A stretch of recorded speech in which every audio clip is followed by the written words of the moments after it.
pessoal, aqui é a Rosileide Ribeiro, bibliotecária. E eu sou Cristina Freitas, pedagoga.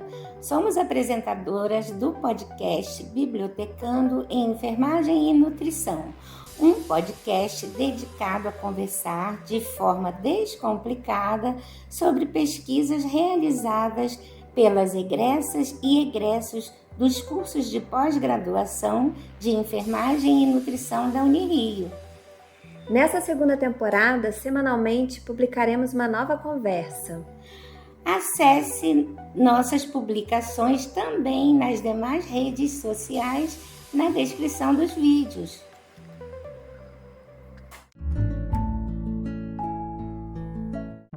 Olá, sejam bem-vindos a mais um podcast Bibliotecando em Enfermagem e Nutrição. Neste episódio, com mais uma entrevista. Sou Cristina Freitas e a autora a ser entrevistada dessa vez é a Cristiane Rodrigues Silva. E o título da tese dela é Marcadores fenotípicos e genotípicos de resistência a antibióticos em bactérias gram-negativas de queijos no Brasil. Essa pesquisa de doutorado contou com a orientação do professor Victor Augustus Marim, junto ao Programa de Pós-Graduação em Alimentos e Nutrição da Unirio. Oi, Cristiane, seja muito bem-vinda. Temos muito prazer em recebê-la aqui no nosso podcast. Olá, eu agradeço o convite e fico feliz de estar aqui com vocês hoje. Pois é, a gente hoje está especialmente mais contente ainda porque estamos recebendo a Cristiane presencialmente aqui no nosso podcast. É uma inovação no nosso projeto. Então vamos lá. Cristiane, qual o tema da sua pesquisa? Bom, nossa pesquisa ela analisou bactérias resistentes a antibióticos. Então são essas bactérias que quando são expostas a antibióticos, elas vão sendo selecionadas. Justamente essas bactérias que têm uma capacidade de driblar a ação desses antibióticos e com o tempo esses antibióticos vão se tornando ineficazes para esse grupo de bactérias.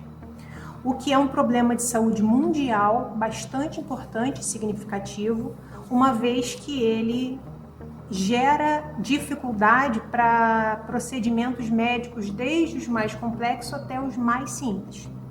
Então a gente trabalhou dentro dessa área de resistência a antibiótico, que é uma área multissetorial, uma área que ela é influenciada por vários setores.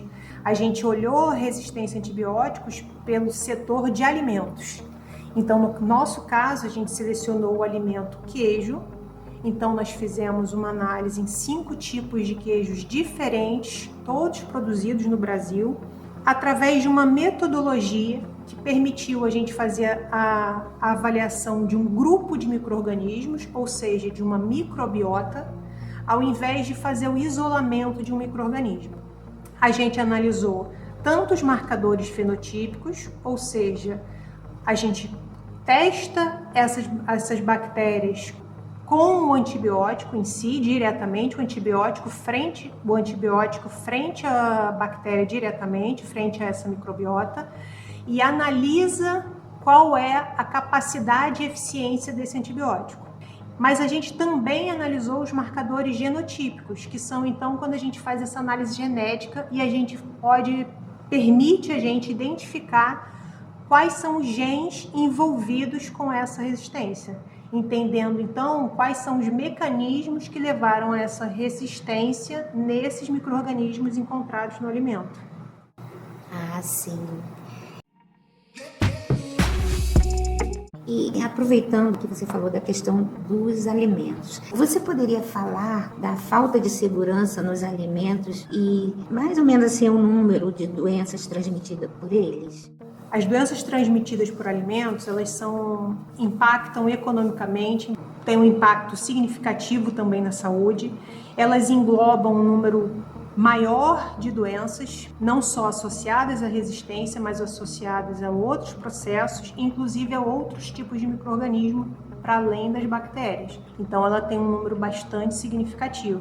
E aí a importância de ter um alimento seguro para que a gente não corra o risco da gente desenvolver esse tipo de doença. Inclusive, quando a gente tem um trabalho de prevenção, ou seja, a gente tem um alimento seguro, a gente tem não só a redução no número de doenças transmitidas por alimentos, que são as DTAs, mas a gente também tem uma redução no número de pessoas adoecidas, não só pelas DTAs, mas pela resistência também a antibiótico. Então, avaliar essa segurança é muito importante, né? Cristiane, assim, quais motivos levaram você a escolher a resistência a antibiótico e bactérias de queijo como objeto de estudo? Bom, as bactérias gram-negativas, elas são um grupo de bactérias que tem uma característica própria, uma característica intrínseca a elas, que é uma característica da membrana delas, que tem uma capacidade de contornar os efeitos contra substâncias tóxicas a essas bactérias. Ou seja, elas têm uma capacidade de contornar os efeitos, por exemplo, de um antibiótico. Então já é um grupo bastante significativo, no sentido da própria característica intrínseca das bactérias. Mas para além disso, a gente tem dentro desse grupo de bactérias gram-negativas, algumas famílias e algumas espécies que vêm sendo estabelecidas como prioritárias para o desenvolvimento de pesquisa, justamente pelo impacto que elas têm tido sobre a saúde humana. E então esses dois fatores são os fatores que foram determinantes para a gente selecionar esse grupo específico de bactéria para o nosso estudo. Qual ou quais partes de sua pesquisa poderiam interessar ao público leigo? Bom, a pergunta mais feita é por que o queijo? E aí a gente tem duas vertentes importantes. Uma pela perspectiva do consumo e outra pela perspectiva da produção. Pela perspectiva do consumo, o IBGE estabelece para a gente, nas duas últimas pesquisas, então a gente está falando pelo menos dos últimos 10 anos, que a maior parcela consumidora de queijo no Brasil é a parcela com idade acima de 60 anos. Então são os idosos, a parcela da população que mais consome queijo no Brasil. Então a gente sabe que tem uma maior probabilidade de comorbidades associadas a esse grupo em função justamente dessa idade. Para além disso, a gente tem, por exemplo, o queijo sendo oferecido para pacientes hospitalares, ou então para pessoas com dietas restritivas, justamente pelo potencial de proteínas que tem o queijo. Então, às vezes, a pessoa com uma dieta restritiva, justamente até associada a alguma comorbidade, ela também tem esse padrão de consumo do queijo. Então, a gente reúne nesse grupo aí uma parcela significativa da população associada a alguma vulnerabilidade ou alguma comorbidade. E isso se torna muito mais importante quando a gente pensa, então, que esse queijo é um alimento que ele é consumido diretamente, sem passar por um processamento térmico, por exemplo. E aí, por que seria importante um processamento térmico? Porque esse processamento térmico, ele permitiria reduzir a carga microbiana, ou seja, a quantidade de micro-organismo que porventura estivesse presente. Então a gente tem um grupo com vulnerabilidade consumindo um produto que não vai passar por um processamento, que reduziria a carga microbiana. Isso na questão do consumo, mas para a questão de produção, é importante que a gente lembre que o Brasil tem um papel importante na produção de queijo. O Brasil, ele é o 4º maior produtor mundial de queijos. Então, a produção de queijo no Brasil, ela tem um impacto. Então, todo esse tipo de informação que a gente pode trazer a respeito da qualidade microbiológica desse queijo que está sendo produzido agora, a gente pode trabalhar essa informação para a gente melhorar não só a qualidade desse alimento que está sendo produzido, como também a saúde das pessoas que vão estar consumindo esse queijo. Nossa, muito importante isso, Cristiane. O queijo realmente é muito consumido, né? Sim. Faz parte da nossa mesa todos os dias, sim, praticamente, sim. Né? Cristiane, assim, para além da parte técnica e científica, há alguma experiência que você gostaria de compartilhar conosco? Essa parte eu gostaria só de salientar algo que também eu não tinha uma compreensão tão expressiva, mas fazendo justamente a pesquisa para escrever a tese, para iniciar as análises, é salientar a importância mesmo da produção de queijos no Brasil, que tem essa relevância econômica que a gente acabou de falar, mas ela também tem uma importância nutricional, então ela é uma fonte muito importante de proteínas, uma fonte de cálcio, mas para além disso, ela tem uma importância cultural, que também é importante. Então a gente tem algumas regiões do Brasil, por exemplo, que são conhecidas justamente pela associação desse queijo que é produzido nessa área. Então a gente tem o queijo canastra, o queijo do Cerro. Então a gente traz cultura, a gente traz uma cultura associada a esse alimento. Então, salientar, nesse caso, a importância desse queijo que é produzido. Um queijo que também é produzido com qualidade. A gente tem, por exemplo, então, agora em setembro, na França, foi realizado um Mundial de Queijos, onde eles avaliam queijos de todo o mundo. E o Brasil estava entre os melhores queijos. A gente tem um queijo produzido aqui no Rio de Janeiro, que é o 12º melhor queijo do mundo. E acabou de ser premiado agora em setembro. Então a gente tem uma produção nacional importante desse alimento e que a gente com certeza deve valorizar. Muito interessante, né? A gente sempre ouve falar que Minas, um grande produtor de queijo, e o Rio de Janeiro se destaca, né? Em quantidade, Minas é realmente o maior produtor do Brasil de queijos. Mas o Rio de Janeiro é o estado que mais consome e também tem uma produção importante.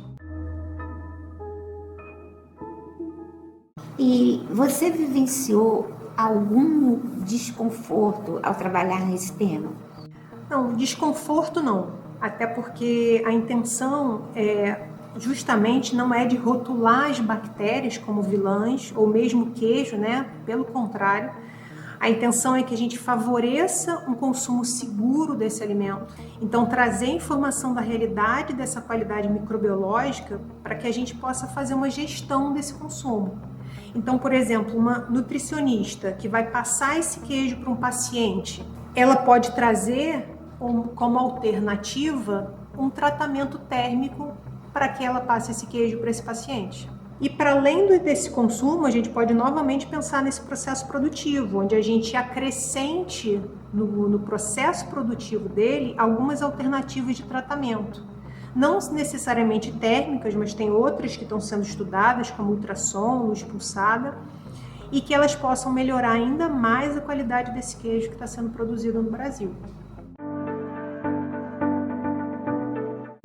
Como você resume a importância do seu trabalho para a sociedade? Bom, a resistência a antibióticos ela vem sendo considerada ao longo dos anos pelos principais órgãos de saúde mundial como uma ameaça global, não só à saúde humana. E isso vem se agravando ao longo do tempo com perspectivas futuras bastante preocupantes. Algumas estratégias de combate desse processo de resistência, ele justamente se inicia com as evidências de onde essa resistência ocorre, como ela ocorre, quais são os mecanismos pelos quais essa resistência ocorre. E esse tipo de informação é que vai basear, vai nortear algumas ações de controle. Então, parte do que a gente está fazendo, inclusive aqui agora, é justamente trazer essa informação, trazer essa evidência para que as medidas de controle sejam direcionadas e feitas de maneira adequada. Sim, isso é muito importante, né? E, Cristiane, assim, de acordo com sua experiência, o que você diria, que mensagem você deixaria para quem está desenvolvendo uma pesquisa nesse momento? Bom, eu diria que o processo de pesquisa é muito instigante, mas ele realmente tem uma demanda que muitas vezes traz um desgaste físico, psicológico, que a gente precisa lidar, mas que ainda assim vale muito a pena. Não só pelo resultado da pesquisa em si, que a gente sabe que ele vai sendo construído, cada cientista, cada pesquisador vai acrescentando um pequeno passo a esse conhecimento, mas também ele é importante, ele vale muito a pena pelo sentido do processo de crescimento e desenvolvimento pessoal, Porque principalmente quando você está numa pós-graduação, existem momentos em que você tem a sensação de que você chegou do seu limite. E aí você percebe que você consegue jogar esse limite um pouquinho mais para frente e você acaba não só aprendendo que você é um pouco melhor, consegue um pouco mais do que você imaginou, mas você acaba saindo fortalecido desse processo. Então eu diria, persistam, a ciência vale a pena. Muito bom, é verdade. Assim, o nosso objetivo é muito também passar esse incentivo para o nosso público, partindo de vocês que concluem um trabalho como esse, de tanta importância. Muito bom, Cristiane. Olha, parabéns pelo seu trabalho. Nós agradecemos muito pela sua contribuição importantíssima que deixa para o nosso público.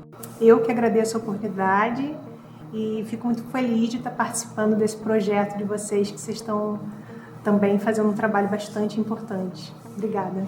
Um prazer todo nosso, né? Para nossa alegria hoje, presencialmente aqui com a Cristiane. E, então, consulte a tese de Cristiane Rodrigues Silva. Acesse o texto completo no repositório institucional da Unirio. A referência e link de acesso estão na descrição do vídeo. E assim concluímos a segunda temporada do podcast Bibliotecando em Enfermagem e Nutrição. Pedimos que divulguem nosso podcast, compartilhando os episódios em suas redes sociais. Muito obrigada pela audiência e em breve estaremos de volta com nova temporada. Até lá!